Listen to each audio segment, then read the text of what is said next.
Growing up, I often felt overshadowed, with my parents distant and preoccupied with work. Books became my refuge, offering an escape from the loneliness that followed me into my teenage years. I craved connection, someone to fill the emptiness I carried with me. That all changed when I met Anne-Marie Santos in middle school. She brightened my life, and our friendship quickly evolved into a romance that lasted through high school, college, and eventually marriage. I knew from the start that I wanted her in my life forever, despite my parents' concerns. We were close, but maintained our own lives, yet the moments we shared were always the most special. She was my best friend, and I made her my wife. Anne-Marie and I were opposites in many ways. She was outgoing, I was reserved. She was athletic, and I was more academic.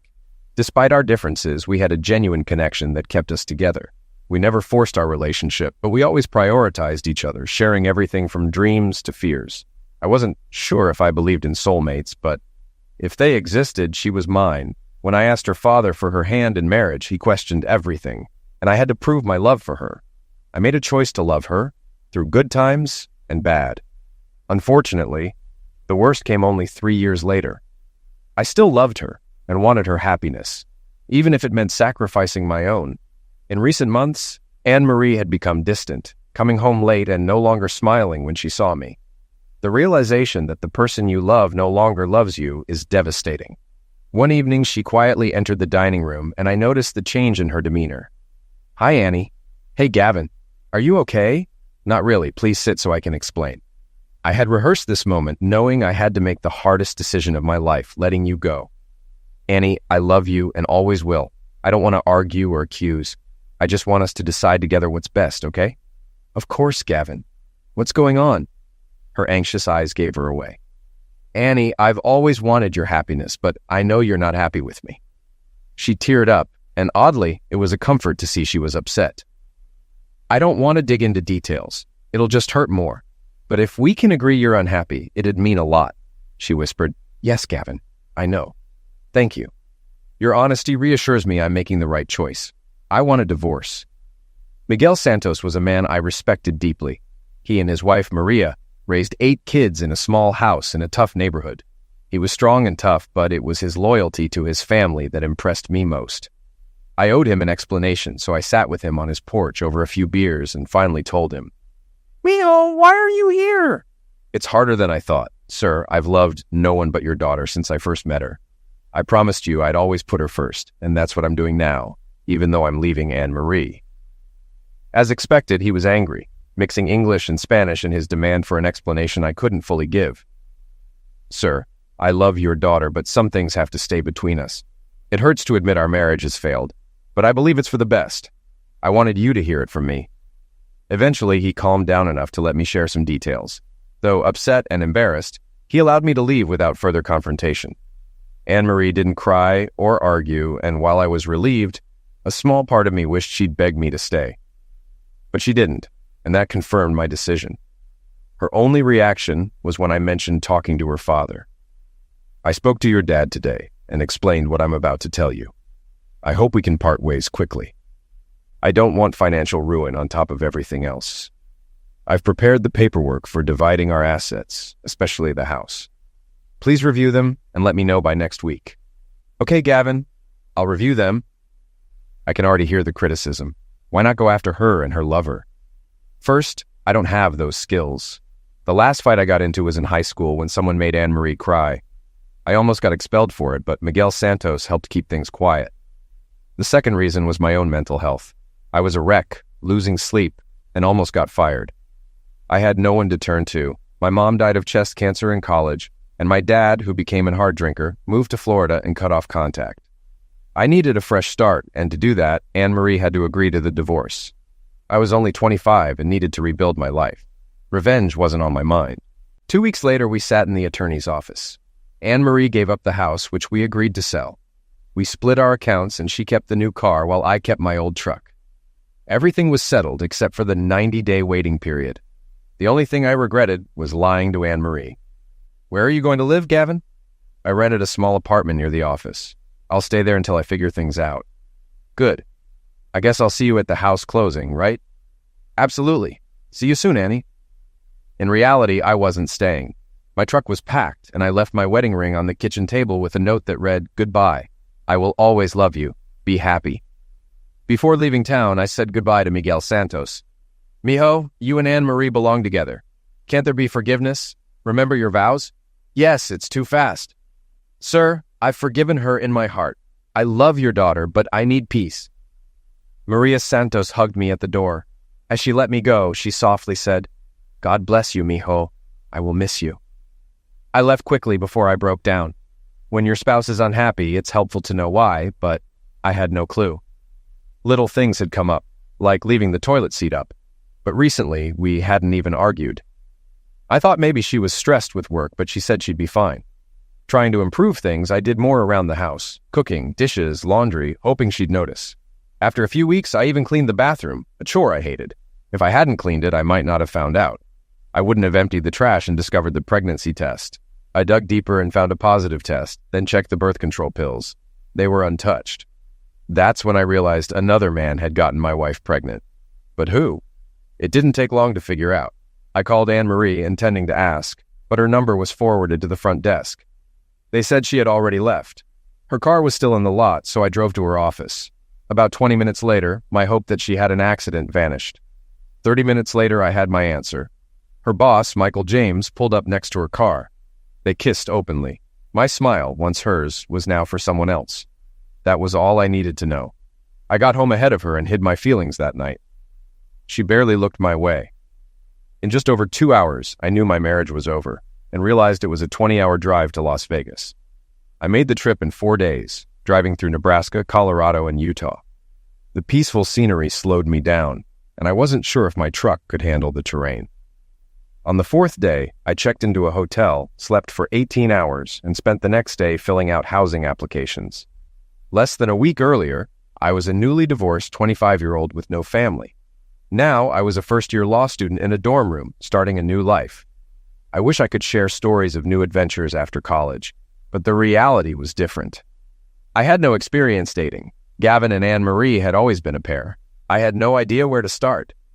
During law school, I never went on a single date or made close friends. If anyone showed interest, I missed the signs. Instead, I buried myself in studies, using school as an escape. I spent 4 years earning my Juris Doctor and MBA, aiming for a 4.0 GPA. Anne-Marie and I once talked about going back to school when we were financially stable. So, when I moved on, I took the LSAT, applied to schools, and got accepted in Las Vegas with a full scholarship. I didn't know much about the school or the city, just that it was far from home. Once a month, I'd write to Mr. and Mrs. Santos about my studies. It was a habit I picked up from my parents, perhaps out of routine or a need to feel someone cared. 13 weeks into my first semester, I received a package confirming the exact value of my broken heart, $7,642 after fees. It was probably the third most depressing day of my life. Occasionally, I'd get an email from Miguel or Maria Santos. I never told them where I really was, and they never asked. They'd share updates about their other children, but never about Anne-Marie, letting me imagine I still had a family that cared. For the first 6 or 7 months, I kept in touch. They never explicitly mentioned forgiveness or reconciliation, but hinted at it until, suddenly, the hints stopped. I never doubted Anne-Marie would keep her baby. But I wondered if she'd tell her parents the truth before it became obvious. I also wondered if Michael James would leave his wife and 3 kids to do right by Anne-Marie. I didn't have the courage to ask. But I knew a child born to a black man wouldn't look like me.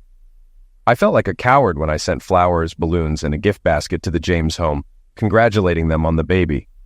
I sent a duplicate to Anne-Marie's office, addressed to the company president. I promised myself I wouldn't stoop to hurting anyone, even Michael James, but the pain was too much. I didn't spread rumors, just offered my congratulations. I was genuinely happy for Anne-Marie, knowing she was working toward her dream of a big family, but I couldn't ignore that her happiness came at the cost of my pain. Without knowing what happened after my gifts, I imagined a disastrous outcome for Michael James, however unlikely. This small, cowardly act allowed me to close that chapter of my life. I was still hurting, but it was over. My social life suffered for years after the divorce. My first real friend was a colleague 20 years older. I joined a small law firm specializing in real estate, where I found I had a knack for contracts, numbers, and eventually, people. Gavin, people need to trust you to solve their problems. They hand you the keys to their dreams, and you have to deliver. You've got a gift, and I'll help you use it. David Rothschild, the senior partner, became more than just my boss. He was my mentor and life coach. A legend in real estate law, he was known for negotiating multi-million-dollar deals. He made me his next project, and just 90 days into my career, he gave me my first evaluation. Gavin, you're dedicated and meticulous. You do excellent work. Thank you, Mr. Rothschild. But as a person, you're completely out of touch. Are you 30 or 90? Let's go for a walk. That's how our weekly Gavin project meetings began. Rothschild was brilliant. He'd ask questions, let me talk, and share stories. I opened up about everything: my life, parents, law school, and Anne-Marie. We have a lot to work on, but also a lot to work with. Now, let's get back to the office. At first, I didn't understand his motives, but after 3 years, the results were clear. His subtle guidance helped me grow. I started going to the gym, learning to cook, making better investments, and buying real estate. Without his help, I might have had a nice middle-class life. With it, I became a confident, successful business person. Rothschild never wanted credit, saying, "Watching you succeed is thanks enough." I worked with Rothschild for almost 5 years. After helping me succeed in business, he turned his focus to my personal life. One day, he casually asked, "Gavin, what are you getting your parents for their anniversary?" I was confused since both my parents had passed away, and he knew that. "Come on, Gavin. Next month, Miguel and Maria Santos will be married for 50 years. Only a jackass wouldn't mark an event like that." He was right. The Santos were like parents to me. I kept in touch with them, sending messages and gifts. For their 50th anniversary, I gave them the best: first-class airfare, a 5-star hotel stay, a limo, fine dining, and VIP show tickets in Las Vegas. I sent it with a note: "Happy anniversary. Use these as you wish. Love, Gavin." I didn't expect anything in return, so I was surprised when I received a call at noon the next day. "Gavin O'Connor," I answered. "Oh, mijo, what a wonderful surprise." "But this is too much," Mrs. Santos exclaimed. "Mrs. Santos, it's lovely to hear from you, but you and your husband deserve this, and I'm honored to give it to you," I replied warmly. "Oh, Gavin, you've always been such a wonderful boy. Un momento. Miguel wants to talk," she said, handing the phone to her husband. "Gavin," Mr. Santos began. "Yes, sir," I responded, knowing what was coming. "Gavin, this is too much. I can't let you go to such lengths. I can't imagine the cost. It's too much," he continued, his words rushing out. "Senor Santos, Miguel, Papa," I interrupted gently. "Yes, Gavin," he replied, finally pausing. "This gift doesn't even begin to repay the kindness you've shown me over the years. It brings me joy to give it to you. Please accept it in the spirit it was intended," I said sincerely.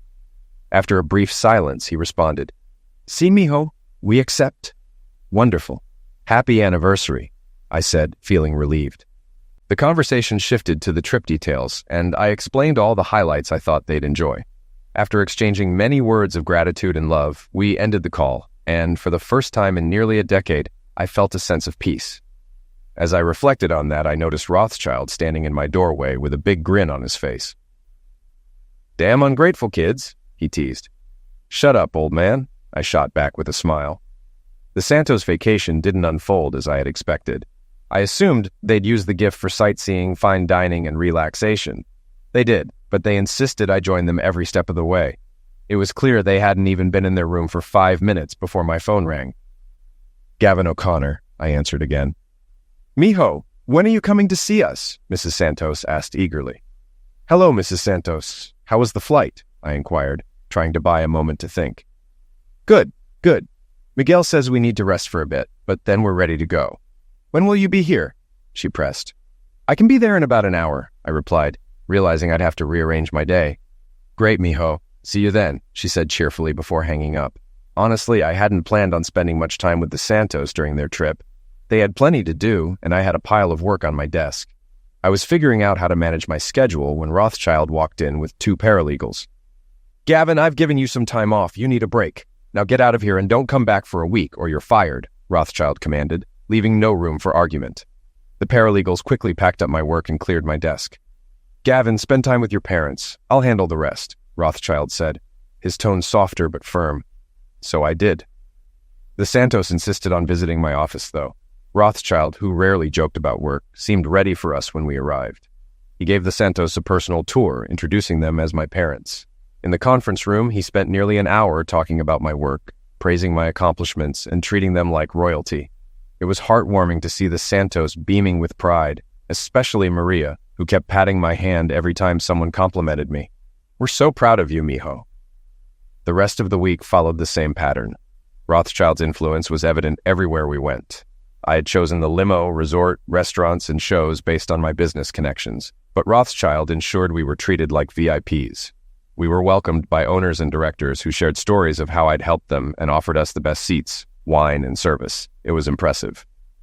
Mr. and Mrs. Santos, I have to admit this week has been more eventful than I expected. I know these people, but I've never received this level of service before. My daily life is much simpler. Gavin, it's wonderful that you have so many friends who wanted to show us how special you are. We always knew you were special, and we've always been proud to call you that. Maria couldn't finish, so Miguel stepped in. Our son, you are who you are and always will be. You took an oath before God that made you part of our family, and you fulfilled that vow. You've been a constant in our lives since you were a baby, and we've had the honor of watching you grow into a fine man. A father couldn't ask for more. Gavin, we love you and are very proud of you. Miguel Santos had aged, but his strength was still formidable. His hug felt like he might break a rib, and moments later Maria joined in, giving me a long-awaited family moment that filled me with joy. Their visit flew by, and I was sad to see them go, but I promised to visit them soon after handling some business. Rothschild knew exactly what I needed. I returned to work motivated, and when I shared my idea, he just smiled and gave his approval. The project was small and wouldn't generate long-term income, but it was probably the most important one I'd ever undertaken. In 6 weeks, I completed almost all the title deeds, secured a buyer with full financing, and made a few key phone calls. Armed with new information, I booked a flight back to my hometown for the first time in nearly 10 years. At the airport, I met Amy and Lydia, who worked at a coffee kiosk. I overheard them talking about their broken appliances and unresponsive landlord. When Amy handed me my coffee, I gave her my card with instructions. "I overheard your conversation. I think I can help. Call the number and ask for Marcus. Tell him Gavin sent you and that you need Melvin's help. He'll take it from there. If you need help finding a new place, Marcus can assist. I've written everything on the back."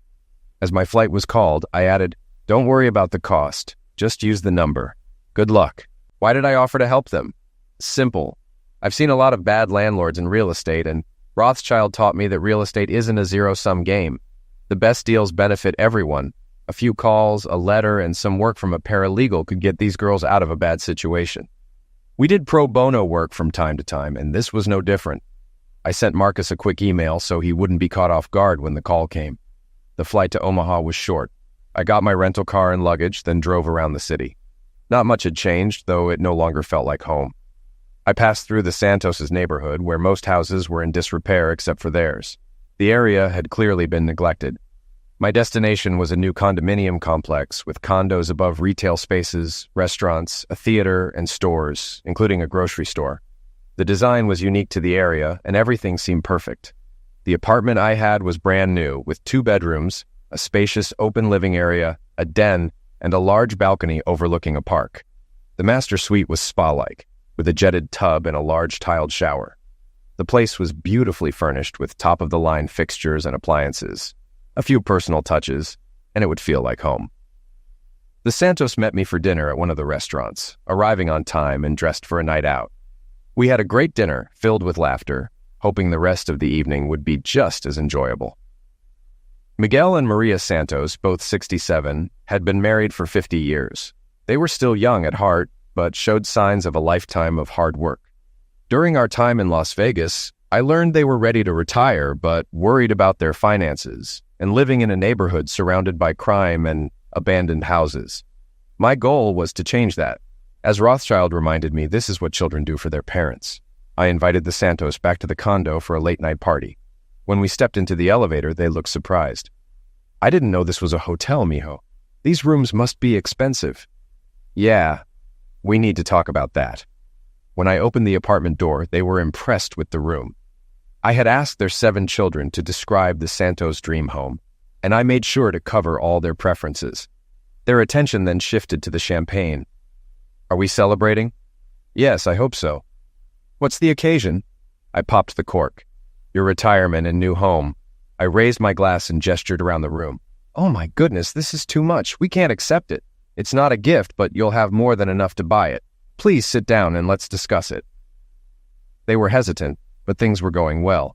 "When we sign these documents, we'll form a partnership, the Santos Investment Group. First, we'll close on 19 properties near your house. Then we'll package those with your current home, request a zoning change, and sell them to Property Management International, which plans to build a hotel and retail space next to the new arena. We'll receive the sale proceeds within 90 days. I showed them the highlighted dollar amount on the paper. They were shocked. "This apartment is rented for the next 3 months with an option to buy. Here's the cost." I handed them another paper. "Half of the remaining profits will fund a lifetime annuity for you both, with monthly dividends." I showed them the third paper. "You'll be able to retire comfortably in your new home. I'm just offering business advice and free legal services." They wouldn't become rich, but they'd never have to work again. It was a silver parachute, and it would be enough. "Gavin, how did you manage this so quickly?" "Buying the property next to yours took some effort, but Rothschild found a buyer through his connections. A new casino is being built across the river in Iowa, so we negotiated the price based on that. The zoning change will happen with the help of our buyer's contacts on the city council. The rest is just a solid investment." Maria cried but smiled, and Miguel shook his head in disbelief. "It's a miracle, more than we could have imagined," Anne-Marie's voice echoed with genuine surprise. "No one deserves it more than you two," I replied, offering sincere congratulations. I hadn't seen or heard from Anne-Marie in 10 years. Her parents and siblings never mentioned her, and she had faded from my thoughts long ago. But when I saw her again, it was as if I had awakened from a deep sleep. I had loved her throughout my youth and early adulthood, but now I felt nothing. Our meeting was entirely coincidental. I needed to pick up a few things for an upcoming trip, and the new mall had one of my favorite stores. While browsing, I heard a familiar voice behind me. "You have great taste," Anne-Marie said, her tone a mix of surprise and nostalgia. I turned to find her looking much as I remembered, older, with a less radiant smile and a few extra pounds. She was simply a more mature version of the woman I once married. "Hi, Anne-Marie," I greeted her, not quite sure what to expect. "Why are you here?" she asked, her voice tinged with curiosity. "I'm shopping. And you?" I responded, keeping the conversation light. "Oh, I work here now," she explained. "I meant, why are you in town?" "Just finishing up some business and visiting old friends," I answered. "Was I on your list of friends to visit?" she asked, her tone half joking but with a hint of hope. "Honestly, no," I admitted. "Oh, okay. Nice to see you, Gavin," she said, a touch of disappointment in her voice. "You too, Anne-Marie," I replied, thinking that would be the end of it. Awkward, but manageable. I didn't expect to see her again, but as I was leaving, I noticed her at the cash register. After finishing her transaction, she approached me again. "Gavin, how long will you be in town?" she asked, a bit more tentatively this time. "Maybe a few days," I replied, still unsure where this was going. "Do you think we could get together and talk, at least a little?" she asked, handing me her card. "I'll think about it," I said, taking the card but not committing to anything. I walked away without another word. I had moved on and didn't have anything more to say to her. Yet, against my better judgment, 2 nights later, I found myself sitting alone in a booth at one of my favorite bars. This was a place where Anne-Marie and I used to meet friends after work on Fridays. It felt different now. When she arrived, she was dressed up, wearing a little black dress that showed off her curves, black heels, and carefully done makeup. If she'd been a stranger, I might have bought her a drink. She looked good. I didn't stand when she slid into the booth across from me. She waited a few moments before speaking. "You lied to me," she began, her voice tinged with accusation. "And you lied to me first," I retorted, both of us knowing exactly what the other meant. She looked momentarily embarrassed before continuing. "I didn't think you'd actually leave town. I hoped we'd have a chance to talk," she confessed. "What would have been the point?" I asked, genuinely puzzled. "I don't know, but I wasn't happy when you left," she admitted, her voice softening. "Well, you didn't give me a choice, so I don't feel guilty about your unhappiness," I replied, my tone blunt but honest. She seemed surprised by my frankness, but I wasn't interested in sugarcoating the past. "Gavin, I never stopped loving you, even after what I did," she said, her voice trembling slightly. I sighed, sensing that she was about to revisit old wounds. "Anne-Marie, the only good thing about our divorce was that you never lied to me, probably because I didn't give you a chance. But I won't sit here if you're going to lie now. What do you even want? Why are we sitting here? Nothing will change what happened. But you never fought for me. You just gave up without even arguing. It was so unexpected. Why did you leave without trying? I thought you loved me. We'll have to agree to disagree. From my view, you gave up on me without a word. You abandoned me without a chance to fix things. I just put it in writing. That was a mistake, Gavin. I made a huge mistake, and I'm sorry, okay? Anne-Marie's voice wavered as she spoke, her eyes pleading for forgiveness. I groaned inwardly. The years apart had given me clarity, but it seemed they had left Anne-Marie clinging to delusions. Nonsense, I shot back, refusing to let her rewrite history. Her eyes watered, but I knew everything she said was a lie. Just because things didn't turn out as you hoped doesn't mean you can rewrite history, I continued. Don't insult my intelligence by pretending you care. I did care, Gavin. I loved you. I still love you, she insisted, her voice thick with emotion. You honestly believe that? I asked, incredulous. It's true, Gavin, she affirmed, her gaze steady. Okay, let's explore that, I said, leaning forward. Was it you or Michael James who decided I should be deprived of sex with my loving wife? She looked me in the eye, a flicker of shame crossing her face, but mostly reluctance to answer. It was him, she finally admitted. So your endless love for me let you sleep with another man and follow his wishes, knowing it would hurt me, I said, my voice dripping with sarcasm. Gavin, she started, but I cut her off. How long did you wait before stopping birth control? I demanded. What? Well, she stammered. You didn't accidentally get pregnant. You wanted him to father your child. When were you planning to tell me? Or were you going to pretend it was mine? I pressed, watching her squirm. She didn't bother to answer. Why aren't you with him? Where is he? I asked, shifting the focus. He didn't want me, she confessed, her voice barely above a whisper. His wife found out, and so did his boss. His wife divorced him, and he had to resign. He left me. I had to quit my job, too. It was too embarrassing. And I'm supposed to feel bad? Why? I asked, my tone icy. I don't know, Gavin, she said, her voice breaking. I made a mistake, got involved in something bad and couldn't stop. I know I was wrong. Can't you forgive me? I love you. I died the day you left and missed you ever since. I wanted you to come back, to give me a chance to apologize, to tell you I'd never do it again. I'm all alone, Gavin. My parents barely talk to me, my siblings avoid me, and I have no friends. I'm all alone. Anne-Marie, I forgave you a long time ago, but there's no going back, I said firmly. You have your child. He can keep you warm at night.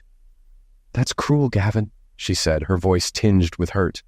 No more cruel than the lies you're telling me, I responded, unyielding. I'm not lying, Gavin. I want another chance. It's what I've dreamed of all these years, she pleaded.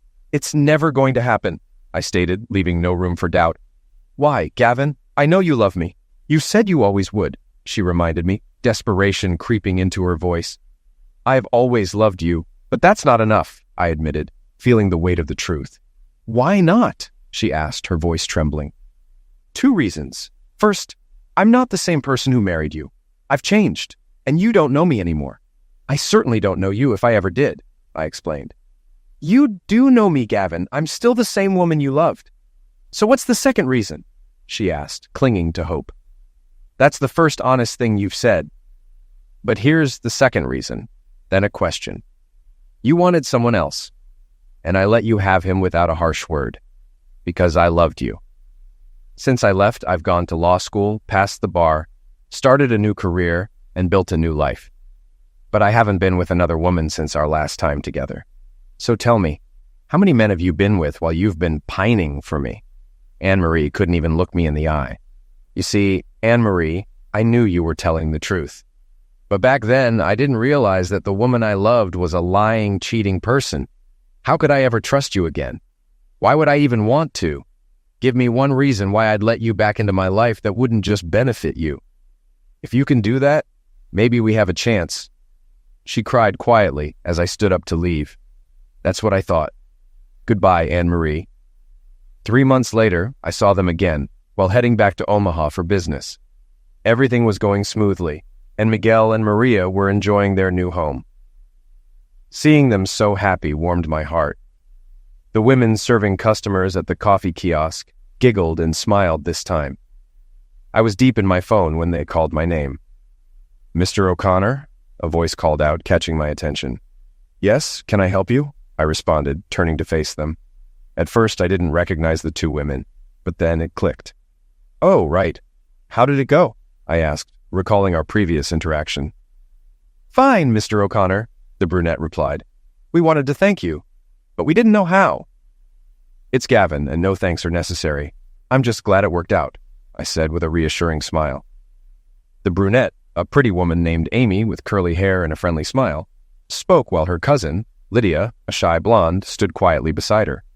As my flight was announced, I began to gather my things, preparing to board. Nice to see you both again, I said, ready to leave. Just as I was about to step away, Amy ran up and handed me a napkin with a phone number scribbled on it. We'd like to thank you properly. Will you call when you get back? She asked, her tone hopeful. Caught off guard, I simply nodded. Sure, no problem, I replied, tucking the napkin into my pocket. On big holidays, the family always gathered. Easter, Thanksgiving, Christmas, 4th of July, and Cinco de Mayo. It was unusual to ask everyone to gather in September, but that's what I did. I was surprised everyone fit into the Santos' new apartment.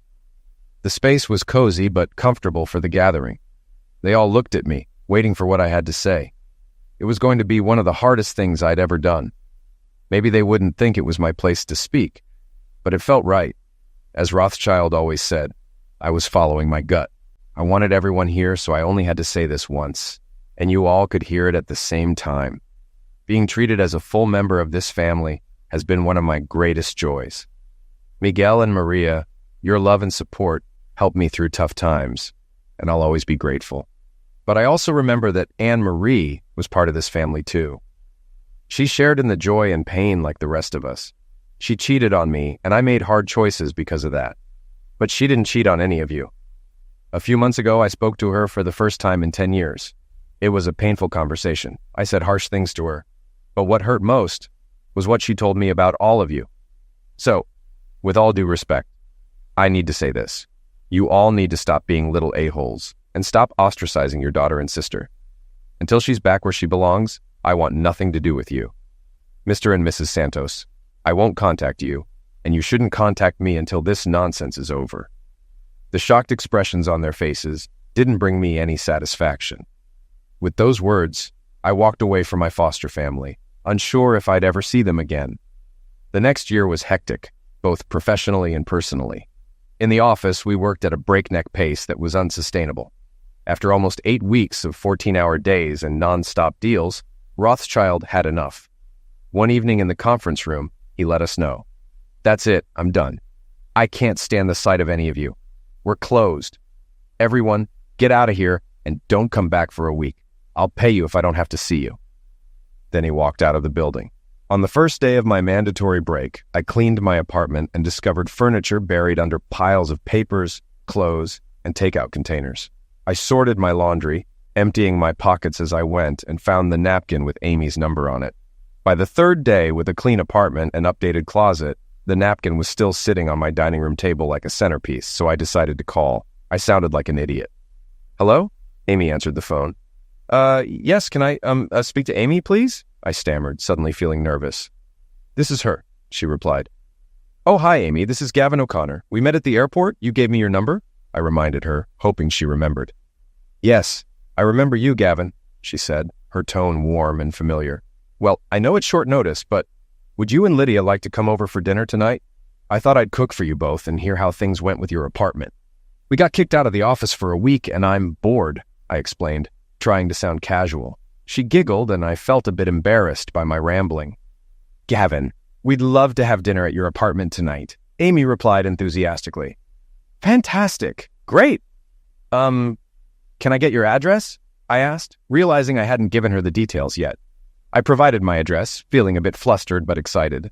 Later, when they arrived, I felt much more comfortable talking to Amy and Lydia in person. Lydia was still quiet, but she made eye contact and smiled, which was more than enough to put me at ease. This is a great apartment, Gavin. Do you host parties here often? Amy asked, looking around appreciatively. My apartment was impressive, mostly because it was part of a project Rothschild and I were working on. I had jumped at the chance to buy a 3-bedroom penthouse with a fantastic view of the Strip, but I didn't mention that I also owned the building. Actually, you're the first visitors I've had, besides my boss, I admitted. Really? No girlfriend? Amy asked, surprised. Nope. I haven't even been on a date since my divorce 10 years ago, I said casually, focusing on the meal I was preparing. Amy and Lydia sat at the kitchen island, sipping wine while I cooked. Amy asked me a lot of questions, and I enjoyed the conversation. It was refreshing to talk to someone other than my boss and coworkers. As I continued cooking, I noticed both of them staring at me in shock. What? Did I say something wrong? I asked, puzzled by their reactions. You haven't been on a date in 10 years, Gavin, Amy repeated, clearly astonished. No, I haven't. I've been busy with work and studies. Is that weird? I asked, genuinely curious. Yes, Amy said emphatically, and even Lydia nodded in agreement. Well, I guess it is kind of weird, I conceded with a shrug. Jesus, Gavin, I can't believe it, Amy said, shaking her head in disbelief. It's true. Anyway, dinner's ready. Let's eat, I said, steering the conversation back to the meal. Dinner was fun, filled with laughter. I learned that Amy was in her final year studying hospitality management, and Lydia was studying English with a focus on creative writing. They were both 22 and had been living together since they were 18 when Lydia's parents passed away. Amy mentioned that Lydia liked me and would eventually open up more. The atmosphere felt a bit electric, and I wondered if they were flirting with me. I enjoyed the attention, even if it was just in my head. At the end of the evening, both girls gave me a brief hug and kiss on the cheek before leaving, with Amy suggesting we meet again soon. I jokingly said I was free for the rest of the week, and to my surprise, they showed up the next day with a picnic basket. We ate lunch on the balcony and enjoyed the day until it got too hot. Then they left for work. They took my invitation seriously. The next evening, they returned with pizza, popcorn, and a movie. They shared the couch while I settled into my favorite chair. The following day, Amy asked if they could use the pool. I assured her I'd take care of it. When they arrived, I had keys to the pool and gym for them, along with a locker. Sometimes it's good to be in charge. They had a surprise for me, too. When they came out in their bikinis, I realized I'd need to step up my workouts. After my week off, we fell into a routine. I'd work during the day, and they'd visit a few evenings a week for dinner, a movie, or just to hang out. On weekends, we found activities to do together. They also used the gym regularly, even when I wasn't there. Rothschild loved teasing me about it. If I didn't know you so well, I'd think you were dating 2 women at the same time. Give me a break, man. We're just friends, and keep your fantasies to yourself. About 4 months into our friendship, I noticed something was off. During a quiet Friday night dinner at my place, the girls seemed unusually reserved. As dinner wrapped up, the tension was too much to ignore. Girls, is something wrong? No, not really. Lydia hesitated, then spoke. Amy wants to ask you something, but we're not sure how to phrase it. Amy, you can ask me anything. I have no filter with you two. Just ask, and I promise not to be offended by my answer. Amy took a deep breath. Why haven't you ever made a move on us? Don't you find us attractive? I was caught off guard and took a moment to collect myself. You're both stunningly beautiful, but I haven't made a move for 2 reasons. First, I don't want to ruin our friendship or make you think I'm some old guy hanging around for kicks. Second, I'm not even sure I know how to make a move. I've never had the chance. Amy and Lydia exchanged a glance. Then Amy continued. Gavin, we really enjoy spending time with you, and we both like you a lot. I like spending time with you too. But Lydia and I are looking for someone special, and we want you to understand what that means. Ladies, you're both extremely attractive, and I'm sure you'll each find someone special without any problem. Lydia seemed like she wanted to say something, but Amy pressed on. Gavin, we don't want to find 2 separate special people. We want one. And we think that person might be, well, you. I was stunned. Before I could respond, Amy added, we want you to understand what we're asking. Lydia wants you to read some of her work tonight. We think it'll help you understand what we're looking for. Then we can talk tomorrow about what this means for all of us. Can you do that? I think I can. You just want me to read her stories? Yes, Gavin. And then we'll talk.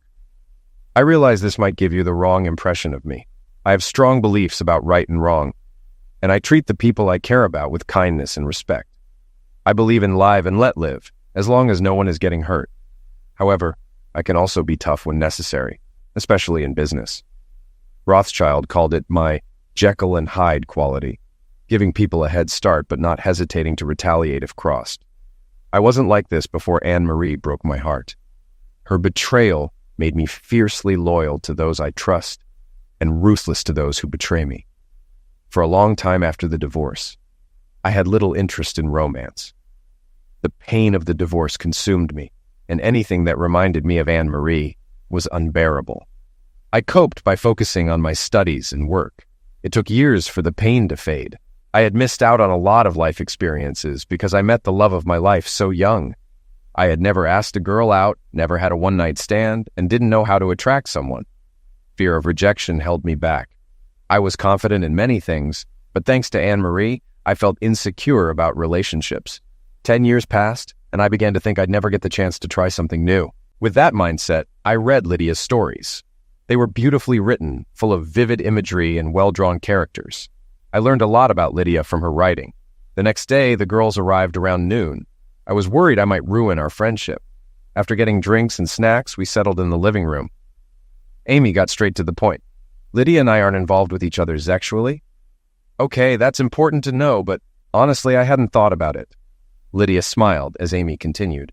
We've always looked out for each other. We're not just cousins, we're best friends. When we started getting interested in boys, we'd talk about what we liked and what we wanted. I've always been drawn to sweet, caring guys, while Lydia has been attracted to more assertive alpha types. The guys she dated were great in bed, but often treated her poorly on dates. Even though I understood her attraction, I didn't want her to get hurt. They sat together, holding hands. Then our worst fears came true. One of Lydia's boyfriends became too aggressive, and a few weeks later she found out she was pregnant. The pregnancy didn't go well, and they had to terminate it for her health. Complications arose, and Lydia can't have children.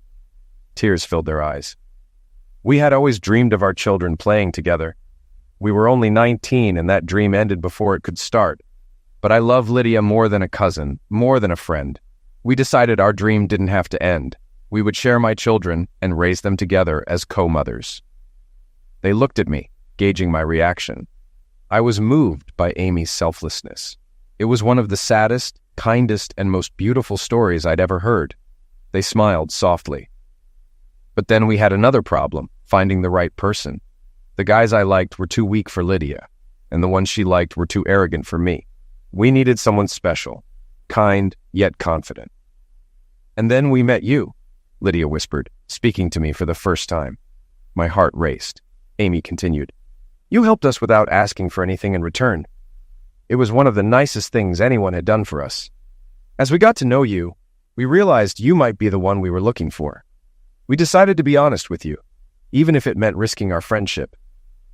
I was stunned, realizing I'd been offered a life with both of them. This is a lot to take in. I need some time to think. Can we take a break and talk more over the weekend? Of course, Gavin, we understand, Amy replied, and they left quickly. I already knew my answer, but wanted to give them a thoughtful response. They had shared something deeply personal, and I wanted to respond in kind. Later that afternoon, I ran some errands, then returned to my apartment and sent a text to Lydia before calling Amy. Hello? Amy answered. Hi, Amy, it's Gavin. I was wondering if you'd like to have dinner with me tonight, I asked, trying to keep my tone casual. In the background, I could hear Lydia's phone ringing, followed by her surprised sigh. Gavin, I'd love to have dinner tonight, Amy replied warmly. Great, I'll pick you up at 7 o'clock, I said, feeling a sense of anticipation. After I hung up, I waited for Lydia's response. The message I had sent her was riskier. Be at my place at 6:15. Don't be late. You'll be staying the night. Her reply came quickly and simply. Perfect. When I arrived to pick up Amy, I was momentarily speechless. She looked stunning in a little black dress. I handed her a bouquet of white lilies. Wow, you look amazing, I said, genuinely impressed. Thank you, Gavin, for the flowers and the compliment, she responded with a smile. Our evening was romantic. We shared wine and sushi at one of her favorite restaurants, then went to a nightclub for drinks. We talked about our dreams, future plans, kids, and family. By the end of the night, we had bonded deeply. As we walked through a park holding hands, I couldn't shake a lingering worry. What's bothering you, Gavin? Amy asked, sensing my unease. Why me, Amy? I'm over 10 years older than you, divorced, and every eye was on you tonight. You could have anyone, I confessed, my insecurity slipping out. Gavin, you'll figure it out soon. But for tonight, can you accept that you're the one? There's no one else for me, she reassured me. Yes, I can live with that. Thank you for a wonderful evening, Amy, I said, feeling more at ease. No, Gavin, thank you, she replied, squeezing my hand. On Easter Sunday, I found myself in my old church, feeling out of place. I had converted to Catholicism to marry Anne Marie and was a faithful parishioner during our marriage, but it felt strange to be there again. I'd been sitting alone for about 15 minutes when someone sat down next to me. "This seems like a good place for confession. Forgive me, Gavin, for I have sinned," Anne Marie said, breaking the silence. "Anne Marie, I forgave you a long time ago," I replied, turning to face her. "I know, Gavin, but you forgave me when I didn't deserve it, when I wasn't even sorry. Now I understand the pain I caused you. I wish I could take it all back. I always thought you deserved someone better. I'm so sorry I couldn't be the woman you deserved. Thank you for giving me my family back. My dad told me it was because of you." "Thank you, Anne Marie. I appreciate your apology. You're always welcome." Mass went well, and Easter brunch was enjoyable. But as the day went on, I realized there was no longer a place for me in the Santos family. It was time to move on. When it was time to leave, there were tearful goodbyes. Maria Santos hugged me at the door, understanding more than she said. She placed her hand on my cheek, closed her eyes for a moment, and then whispered, "God bless you, Micho. I will miss you." My personal life was far from normal. For months, Amy, Lydia, and I had settled into an unusual pattern, spending most of our time together as a close-knit trio. If they had lived with me full-time, we might have spent only a few hours more together each week. I was very happy dating Amy, though our relationship hadn't progressed beyond kissing. She believed we'd both know when the time was right, and I agreed. The oddest part was that she had no problem making me tense and then sending me to Lydia for relief. Lydia, for her part, blossomed under this arrangement. Amy told me that Lydia had thought I was perfect from the start. Lydia needed guidance, which made her feel safe and cared for, and I gradually took over that role from Amy. The turning point was the flowers. I hadn't thought much about giving them flowers, but it felt right. I gave Amy flowers on our first date and at random moments because it was romantic. Lydia's flowers were a thank you, delivered separately due to circumstances. My first date with Amy was wonderful, but as I returned to Lydia, I worried I wouldn't meet her needs. I needn't have worried. Over the next few months, I thought a lot about how to win Lydia over, but that first night, instinct took over. When Lydia walked in with the biggest smile, holding her flowers, I knew I'd done the right thing. As I left Omaha for the last time, I felt a deep satisfaction. I had survived Anne Marie's betrayal, started a new life, and built a career. But something was still missing: real happiness. On the way home, I made a stop, bought 2 things, and quickly returned. When I got home, Amy and Lydia were happy to see me, and we had a light, fun dinner together. I hoped to make our lives even better. After dinner, as they cleaned up in the kitchen, I watched them working together, enjoying the task simply because they were together. "I know why we haven't had sex," I said. Lydia turned to look at me, while Amy kept her eyes on the sink. "When we make love for the first time, it will be to create life, to share a piece of ourselves for a common purpose. That's why we'll be together. But there's an even more important reason. You'll be giving Lydia and me something we can't get on our own. A child." Lydia smiled through her tears. "I think you've been waiting for me to realize this, and you've waited long enough." I knelt down and pulled out a box. Lydia began to jump with excitement as I opened it. Amy slowly turned, tears in her eyes. "Amy, will you marry me?" "Yes, Gavin, I will. I'll love you forever and give you everything I have." Amy and Lydia hugged first, showing how close they were and how much we all needed each other. I slipped the ring onto Amy's finger, and Lydia admired it. "That's a beautiful ring, Gavin. You're not left out, Lydia. You're a vital part of our lives." I pulled out a second box containing an ankle bracelet with a diamond set in a Celtic knot with 3 birthstones: ruby, sapphire, and amethyst. "Lydia, we love you and need you. Please don't ever leave us." Amy was crying, but Lydia was calm as I fastened the bracelet around her ankle. "I'm home, Gavin. I'm not going anywhere." We were married 3 months later in a small ceremony with Lydia beside Amy and Rothschild next to me. 6 months later, Aidan James O'Connor was born. Twins Sophia Marie and Stephen Michael followed, and then baby Olivia Rose. The boys looked like me. Sophia was a tiny version of Amy, and Olivia was a clone of Lydia. Their bond was instant and unbreakable. Were Amy and I jealous that Olivia treated Lydia like her only parent while we were like a beloved aunt and uncle? Not at all. Amy and I lived as husband and wife, but Lydia was always close. My journey to happiness took time, but I found my place again. Our life together was as perfect as any relationship could be. I loved Amy, Lydia, and our children. Amy loved me, Lydia, and the kids. Lydia loved Amy, needed me, and gave our children a mother's love. We've never shared our lifestyle publicly, and only our closest friends know the truth, but we live a very happy life together.